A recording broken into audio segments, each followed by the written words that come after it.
اوسنۍ جنکۍ دا لږې منته کې راغټې شوي نه وي بي سي ډي ویلي مور ته بس بکواس نه کوې دومره غونته کې وي مور ته به نیغېږي مور ته هغه ورځ یو سپین ږیری بابا را روان و په مخ باندې 15 ګوتې چاپ وي بابا دا ولې وایي زوی را باندې ګزار کوي دا د قیامت علامات نه دي نورې خبرې پرېږدئ څوک چې مور او پلار تنګوي مور او پلار له تکلیف ورکوي مور او پلار په سترګو کې اوښکې راولي قسم په رب العالمین د دې اخره خاتمه به په کفر باندې کېږي ویرېږئ د الله نه بل څوک نشته چې تاسو ته نصیحت وکړي موږ در باندې یریږو موږ درته جاړو هغه ورځ هم یو نوجوان خپل مور او پلار دومره تنګ کړي تمانچه به پلار ته په دماغو کېښوسته او پیسې به ترې وصولې کړي او زما عزتمندو مزید چرچې به یې پرې کولې هغه پلار یې راغی ما ته په ژړا شو مولوي صاحب ته راشه زما دې زوی ته لږ نصیحت وکړه که چېرته پرې عمل وکړي او چېرته ما ورته 3 پاوه وخت خبره وکړه زه خو 11 زاړلین زما خبره چې څوک ونه مني بیا د هغې وخت په دنیا کې ډېر کمي توبه وباسئ او زما عزتمندو د مور او پلار په دې خپو کې ور پرېوځئ او دا خپې ښکل کوئ دا تندې ښکل کوئ په ایمان وایه دا مور او پلار زموږ او ستاسو دپاره جنت هم دی جهنم هم دی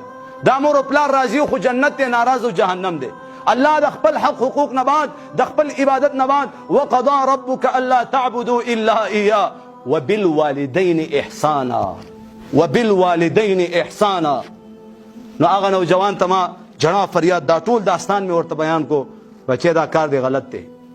دا ګوره مور او پلار دي او دا تاسو جړا له راوست بعضې خلکو په دې زړونو باندې د شبر یخته راختي د سختوالي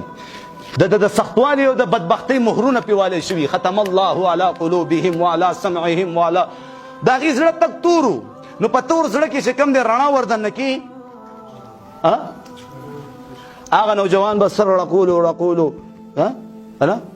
او بیا د ماسخوتن مونځ وخت شو مې زه چې جومات ته لاړ شو بس زما د سترګو نه حیا کوله ما سره روان شو خو چې زه څنګه مصلې ته وړاندې شو ما الله اکبر هغه مونځ ونه کو واپس وتښتېدو چې مونځ یې ونه کو واپس وتښتېدو زه سهار مدرسې له لاړم او چې کله مدرسې نه رالم طالبان راته وایي مولوي صاحب چې کوم نوجوان مونځ ونه کو وتښتېدو وایي هغې خودکشي وکړه څه وکړه ځان یې وچلو ومن اعرض عن ذکري فان له معیشة ضنکا په ایمان وایه نوجوانانو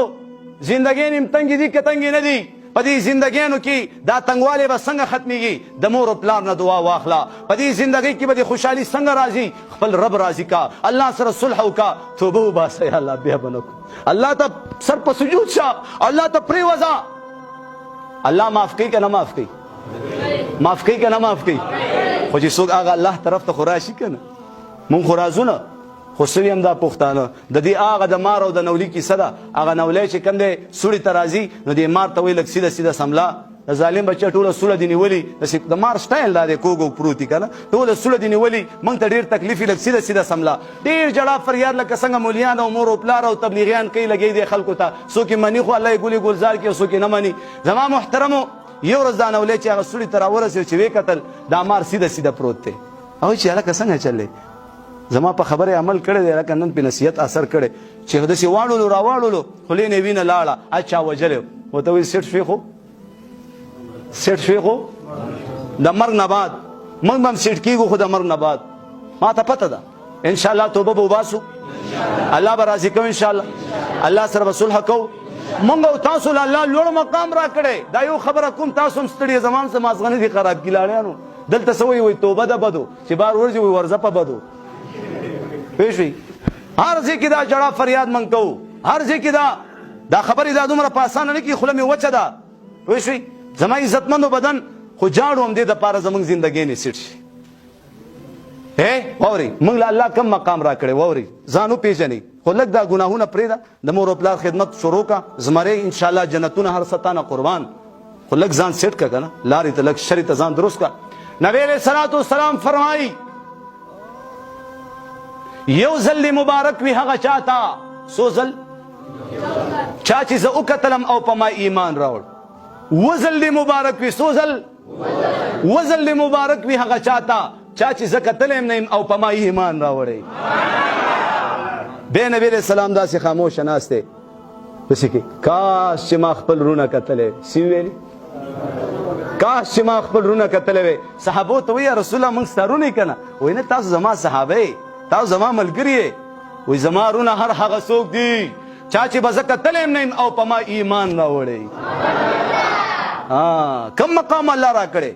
الحمدلله په نالیدلو سترګو موږ په محمد رسول الله باندې ایمان راوړ. منگ پہ عاشقان الحمدللہ. ہاں عشق بازی وہ لڑے جو عشق راضی کر سکے، تن کے کپڑے بیچ کر معشوق کو راضی کر سکے، دمر لوی مل مچ کورتا بیائی اول سہند جارو کا دا خشاکو. وآخر دعوانا ان الحمدللہ رب العالمین.